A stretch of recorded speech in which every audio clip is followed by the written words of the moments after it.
ஹாய்ங்க, எல்லாம் எப்படி இருக்கீங்க? நல்லா இருப்பீங்கன்னு நம்புகிறேன். இன்றைக்கி நம்ம சேனலில் மட்டன் சுக்கா, அதுக்கு வந்து ஒரு 3/4 கிலோ மட்டன் எடுத்துருக்கேங்க. எலும்பெல்லாம் செப்பரேட் பண்ணிட்டு ஒரு சின்ன சின்ன எலும்புகளோடு மட்டும் ஈரல் மண்ணீரலோடு சேர்த்து சுக்கா பண்ணுறதுக்கு ரொம்ப நல்லாயிருக்கும்னு சொல்லிட்டு போட்டிருக்கேன். அதுக்கு மட்டனை வாஷ் பண்ணி எடுத்ததுக்கப்புறமா ஒரு மஞ்சத்தூள், கொஞ்சம் ஒரு 1/2 டீஸ்பூன் மஞ்சத்தூள், 2 ஸ்பூனுக்கு வந்து இஞ்சி பூண்டு பேஸ்ட்டு, 2 டீஸ்பூனுக்கு தயிர், உப்பு எல்லாம் கலந்து ஒரு 10 நிமிஷம் வந்து மேரினேட் பண்ண வச்சிடலாம். அது ஊறுனதுக்கப்புறமா அது மட்டன் மூழ்கிற அளவுக்கு தண்ணி விட்டுட்டு ஒரு 3 ப்ரெஷர் குக்கில் 3 விசில் விட்டு எடுத்துக்கலாம். இந்த விசில் வந்து நான் ஒவ்வொரு மட்டனுக்கு தகுந்த மாதிரி மாறுங்க.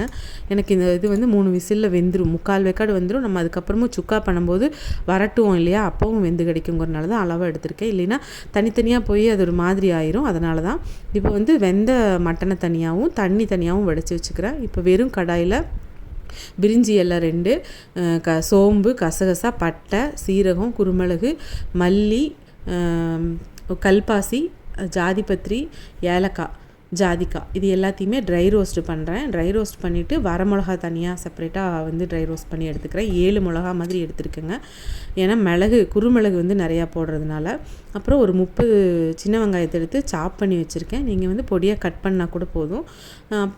அதெல்லாம் தனித்தனியாக எடுத்து ட்ரை ரோஸ்ட் பண்ணதுக்கெல்லாம் பொடிச்சு வச்சாச்சு. இப்போ ஒரு கடாயில் எண்ணெய் விட்டு கடுகு, சோம்பு, ஒரு பட்டை, ஒரு கொஞ்சம் கல்பாசி, 2 கிராம்பு, ஏலக்காய், ஒரு பிரிஞ்சி இலை போட்டுட்டு இந்த சாப் பண்ண சின்ன வெங்காயத்தையும் போட்டு கருவேப்பிலையும் போட்டு சும்மா ஒரு லேசாக ஒரு 2 நிமிஷம் பச்சை வாசம் போக வதக்கிட்டு நம்ம தனியாக செப்பரேட் பண்ணி வேக வச்சுருந்த மட்டனை தூக்கி போட்டுடணுங்க. இப்போ வந்து இந்த ஸ்டேஜில் நான் வந்து இது தக்காளி சேர்க்காமல் செய்கிற சுக்கா, அதனால் தக்காளியும் போடலை, இஞ்சி பூண்டு இந்த சமயத்தில் போட மாட்டேன். இது நல்லா வதக்கி மூடி வைக்கும்போது மட்டன்லேருந்தே ரிலீஸ் ஆகிற தண்ணியே அதுக்கு போதுங்கிற மாதிரி அது வெந்துட்டுருக்கும். பார்த்திங்கன்னா தெரியும், நான் ஓப்பன் பண்ணதையும் அந்த தண்ணியிலேயே அது வெந்துட்டுருக்கும்போது தான் நம்ம ட்ரை ரோஸ்ட் பண்ண பொடி இதெல்லாம் போட போகிறோம்.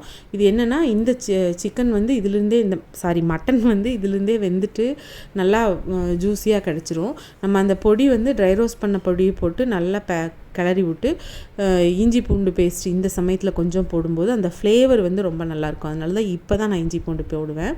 அது ஏற்கனவே நம்ம போட்டு ஊறவும் வச்சுருக்கோம். அப்புறம் ஒரு ஸ்பூனுக்கு மாதிரி தண்ணி விட்டுட்டு இந்த பொடியும் கொஞ்சம் போட்டு நல்லா பெரட்டி விட்டுட்டு மூடி வச்சிட்டோன்னா கொஞ்சம் கொஞ்சமாக அது அப்படியே இதாகும். நம்ம இடையில மட்டும் கிளறி விடணும், இல்லைன்னா அடிப்பிடிக்காதுக்காக தான். நான்ஸ்டிக் மாதிரியோ இல்லைன்னா பிக்னஸ் அந்த மாதிரி யூஸ் பண்ணிங்கன்னா நல்லாயிருக்கும். அப்புறம் தண்ணி விடுறது வந்து நம்ம மட்டன் வேக வச்ச தண்ணியவே கொஞ்சம் கொஞ்சமாக நான் விட்டுட்டு தான் கிளறி விடுவேங்க. அது இன்னும் டேஸ்ட்டு கொடுக்குங்கிறக்காக தான் நான் தனியாக வடித்து வச்சுருந்தது. இப்படி எண்ணெய் பிரிஞ்சு வர சமயத்தில் இந்த மாதிரி தெரியும் பார்த்தீங்களா, இந்த சமயத்தில் நம்ம மல்லித்தலை பொடியை கட் பண்ணி போட்டுக்கலாம். இந்த ரெசிபி வந்து ரொம்ப டேஸ்ட்டாக அடிப்பொலியான டேஸ்ட்டில் இருக்குங்க. கண்டிப்பாக ட்ரை பண்ணி பாருங்கள். காரம் மட்டும் உங்களுக்கு எவ்வளோ தேவையோ அதுக்கு தகுந்த மாதிரி போட்டுக்கோங்க. இந்த ஸ்டேஜில் உப்பும் பார்த்துட்டு மறுபடியும் கொஞ்சம் நேரம் கிளறி விட்டு மூடி வச்சுருங்க. இது வந்து நெய்ச்சோறு, சாப்பாடு, ரொட்டி, தோசை, இட்லி எல்லாத்துக்கூடவும் சூப்பராக இருக்குங்க. ட்ரை பண்ணி பாருங்கள். நம்ம சேனலை சப்ஸ்கிரைப் பண்ணிவிட்டு பாருங்கள். நான் நெய்ச்சோறு கூட தான் சர்வ் பண்ணியிருக்கேன். தேங்க்யூ.